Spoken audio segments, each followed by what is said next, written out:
Vote পাবে না জেনেই বঞ্চনা পশ্চিমবঙ্গকে। বাজেটকে বিমাতৃসুলভ বলে অভিহিত করেছেন তৃণমূলের সর্বভারতীয় সাধারণ সম্পাদক। দেয়ার ইজ এ প্রভাব ইন বেঙ্গলি, চোরের মায়ের বড় গলা, ইংরেজিতে বলে চোর কি মাই জোরসে বলে।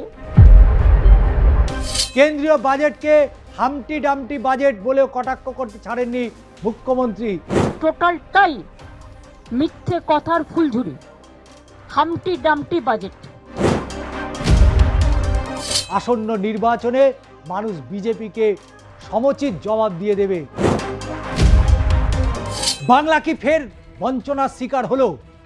ভোটমুখী বাংলায় বাজেটের প্রভাব কতটা পড়ল?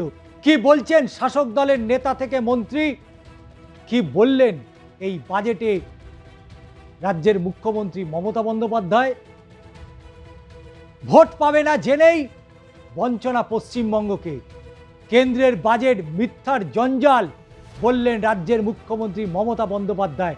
অভিষেক বন্দ্যোপাধ্যায় বললেন বিমাতৃসুলভ আচরণ করেছে কেন্দ্র, বাংলাকে ফের একবার বঞ্চনা করেছে। রবিবার দিল্লি যাওয়ার আগে কলকাতা বিমানবন্দরে কেন্দ্রীয় বাজেটের তীব্র সমালোচনা করে মুখ্যমন্ত্রী মমতা বন্দ্যোপাধ্যায় বলেন সাধারণ মানুষের জন্য কিছু নেই। শুধু তাই নয়, সামাজিক সুরক্ষায়ও কিছু নেই। বাজেটকে বিমাতৃসুলভ বলে অভিহিত করেছেন তৃণমূলের সর্বভারতীয় সাধারণ সম্পাদক। কিন্তু এই বাজেট, যেখানে এ রাজ্যে 3টি বিষয় ঘোষণা করা হয়েছে, উত্তরবঙ্গ থেকে দক্ষিণবঙ্গ বাজেটে জায়গা পেয়েছে। কেন্দ্রীয় বাজেটকে মিথ্যাচার জঞ্জাল বলে কটাক্ষ করেছেন কেন মুখ্যমন্ত্রী মমতা বন্দ্যোপাধ্যায়? তিনি একটাই কারণ উল্লেখ করেছেন। তিনি বলছেন যে কেন্দ্রীয় বাজেট যে বাজেট জনদরদি বাজেট হয়নি। তিনি সমালোচনা করে বলেছেন সাধারণ মানুষের জন্য কিছু নেই, সামাজিক সুরক্ষায় কিছু নেই, ওরা বাংলায় হারবে, রাজনৈতিকভাবে কিছু করতে পারবে না। কেন এ কথা বললেন? দিল্লিতে মমতা বন্দ্যোপাধ্যায় যাচ্ছেন SIR এর বৈঠক করতে। ভোট পাবে না বলেই পশ্চিমবঙ্গ বঞ্চনা। প্রায় একই সুরে বাজেটের সমালোচনায় সরব হয়েছেন অভিষেক বন্দ্যোপাধ্যায়। তিনি এই বাজেটকে বিমাতৃসুলভ বলে অভিহিত করেছেন। এদিকে মমতা বন্দ্যোপাধ্যায় দিল্লিতে যাচ্ছেন কেন্দ্রীয় নির্বাচন কমিশনের সাথে বৈঠক করতে। তার আগেই তিনি যা বললেন, এই বাজেট হচ্ছে গার্বেজ অফ লাইফ, অর্থাৎ মিথ্যার জঞ্জাল। গোটা দেশে এখন একটাই কর কাঠামো, GST। বাংলা থেকে সব টাকা তুলে নিয়ে যাচ্ছে, একটা টাকাও রাজ্যকে দিচ্ছে না। যে টাকার কথা বলা হয়েছে সব আমাদের টাকা। রবিবার বাজেট পেশের সময় কেন্দ্রীয় অর্থমন্ত্রী নির্মলা সীতারামন ডানকুনি এবং গুজরাটের সুরাতের মধ্যে নতুন পণ্য করিডোর গঠন করা হবে। এই প্রসঙ্গে মুখ্যমন্ত্রী জানান যে 2019 সালে কেন্দ্রীয় রেলমন্ত্রী থাকার সময় এই পণ্য করিডোর তৈরি করার ঘোষণা করেছিলেন তিনি স্বয়ং নিজে। তারপর এই কাজ থমকে যায় বলেও জানিয়েছেন। কিন্তু আর কি বললেন? তিনি বললেন যে গত বাজেটে তার সরকার 6টি পণ্য করিডোর কথা জানিয়েছেন, সে কথা স্মরণ করিয়ে দিয়েছেন মুখ্যমন্ত্রী। এই বাজেটে ডানকুনি রঘুনাথপুর তাজপুর, ডানকুনি ঝাড়গ্রাম, ডানকুনি কোচবিহার এবং পুরুলিয়ার গুরুডি থেকে জোকা এবং খড়গপুর থেকে মোরগ্রাম করিডোর গড়ে তোলার কথা জানানো হয়েছিল। কিন্তু তারপরে অনেকটা জল গঙ্গা থেকে বয়ে গিয়েছে। কেন্দ্রীয় বাজেটকে হামটি ডামটি বাজেট বলেও কটাক্ষ করতে ছাড়েননি মুখ্যমন্ত্রী। তিনি বলেন বাজেট শুধু কথার ফুলঝুরি। বাজেটে শুধু কথার ফুলঝুরি। বাংলার 2 লক্ষ কোটি টাকা বকেয়া রয়েছে। কেন্দ্রীয় বাজেটে বণিক মহল কতটা হতাশ করেছে সে কথাও জানাতে ভোলেননি মুখ্যমন্ত্রী। তিনি আরও বলেন শেয়ার বাজারে বড় ধস নেমেছে, সেন্সেক্স প্রায় 1000 পয়েন্ট পড়ে গিয়েছে। তাহলে কি করে এটা জনদরদি জনমুখী বাজেট হলো? বাজেট পেশ হওয়ার পরেই পশ্চিমবঙ্গের প্রতিটা কেন্দ্রে বিজেপি সরকার বঞ্চনা নিয়ে সরব হয়েছেন অভিষেক। তৃণমূলের সর্বভারতীয় সাধারণ সম্পাদক বলেন 85 মিনিটের বাজেট ভাষণে বাংলার জন্য কিছু ঘোষণা করা হয়নি। সত্যি কি কোনো ঘোষণা করা হয়নি? কেন্দ্রীয় বাজেটকে দিশাহীন, ভিত্তিহীন এবং লক্ষ্যহীন বলেও কটাক্ষ করতে তিনি ছাড়েননি। অভিষেক বন্দ্যোপাধ্যায় আরও একবার অভিযোগ তুলেছেন যে 2021 সালের বিধানসভা নির্বাচনে পরাজয়ের পর বিজেপির কেন্দ্রীয় প্রকল্পের টাকা দেওয়া বন্ধ করে দিয়েছে। 2021-এর পর রাজ্যের একজন বাসিন্দাও 100 দিনের কাজে কেন্দ্রীয় টাকা পেয়েছেন প্রমাণ করতে পারলে তিনি রাজনীতি ছেড়ে দেবেন। একথা তো বারবার বলেছেন অভিষেক বন্দ্যোপাধ্যায়। কিন্তু সত্যি কি এই বাজেটে বাংলার জন্য কিছু হলো না? যদিও এই প্রসঙ্গে পদ্মশিবিকে আক্রমণ করে তিনি বলেন বাংলায় ওরা হারছে, তাই বিজেপি বিমাতৃসুলভ মনোভাব নিয়েই বাংলার মানুষকে শিক্ষা দিতে চাইছে। আসন্ন নির্বাচনে মানুষ বিজেপিকে সমুচিত জবাব দিয়ে দেবে। কিন্তু কেন্দ্রীয় বাজেট পেশ হওয়ার পর তৃণমূল শিবির কি মনে করছে? তৃণমূল শিবির মনে করছেন নির্মলা সীতারামন ঘোষণাপত্রে পশ্চিমবঙ্গের বিশেষ উল্লেখ না থাকা বিধানসভা ভোটের আগে তাদেরই লাভবান করবে। সেক্ষেত্রে কেন্দ্রীয় বঞ্চনার বিষয়টা তাদের হাতে নতুন অস্ত্র তুলে দিতে পারে, এমনটাও মনে করছেন শাসক দল তৃণমূল কংগ্রেস। এবং রবিবার সেই অস্ত্রে শান দিয়ে রাখলেন মমতা বন্দ্যোপাধ্যায় এবং অভিষেক বন্দ্যোপাধ্যায়। তারা ঠিক কি বলেছেন, কি বললেন মুখ্যমন্ত্রী মমতা বন্দ্যোপাধ্যায় বিমানবন্দরে গেটে? দেয়ার ইজ এ প্রভাব ইন বেঙ্গলি, চোরের মায়ের বড় গলা, ইংরেজিতে বলে চোর কি মায় জোরসে বলে। Mother of tips are sound mother of tips are sound less.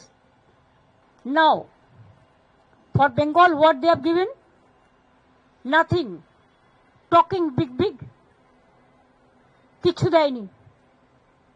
যে ফেট করিডোরের কথা বলেছে ডানকুনি থেকে, ওটা আমার রেলওয়ে বাজেটে 2009-এ I placed the budget.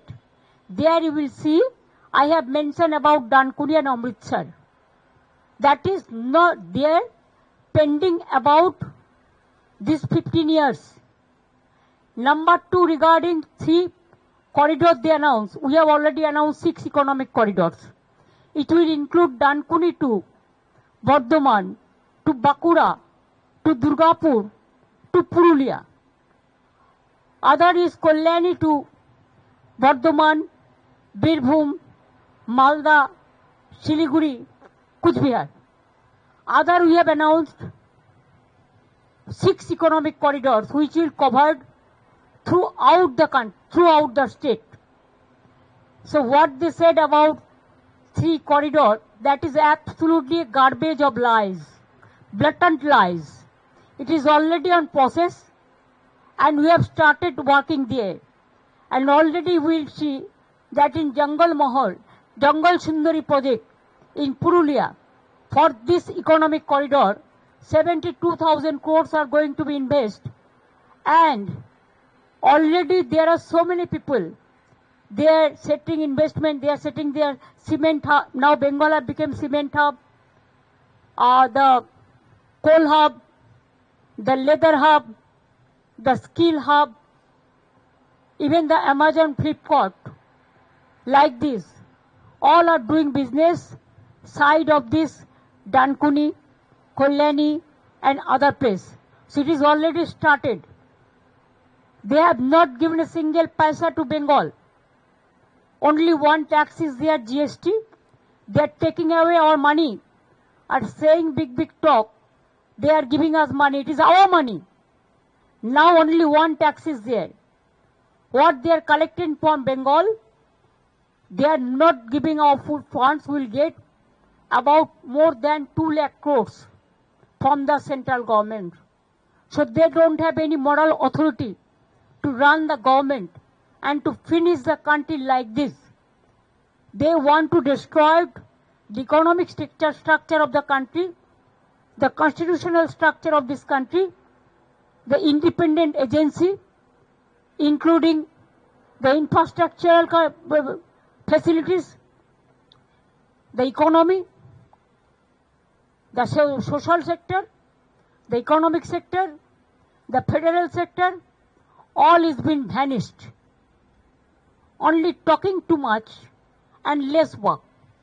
What they do, only they use some jugglery of words which cannot affect you have to give the advantage to the people which common people can enjoy the facilities.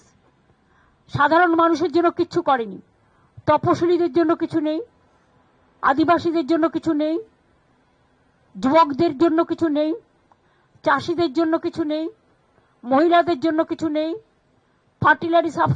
Fertiliser subsidy বাড়িয়ে দিয়েছে, সামাজিক সুরক্ষায় কিছু নেই, শিক্ষা দপ্তরে কিছু নেই। আর যে 3টে ফ্রেট করিডোরের কথা বলেছে, আমরা 3টে নয় 6টা করছি সারা বাংলাকে জুড়ে। কাজেই টোটালটাই মিথ্যে কথার ফুলঝুরি, humpty dumpty budget. They know they will lose Bengal. They will lose in Bengal. That's why they are using SIR. If they have the guts, I will appeal them to contest us politically, democratically, instead of using the election commission and the agencies against the election. Haryana is lost because of this. Maharashtra is also lost because of this. Even other parts of the country also, they are using the same method. I will tell them, if you have the guts, fight the battle politically. We are ready to fight in inch to inch. But Bengal will win, Tamil Nadu will win, Kerala will win, and Assam they will lose. Thank you so much. Yes, tomorrow 4 o'clock they have given us the time. We asked the official time. I cannot tell you later before that. When we'll meet, then after that we can meet the press.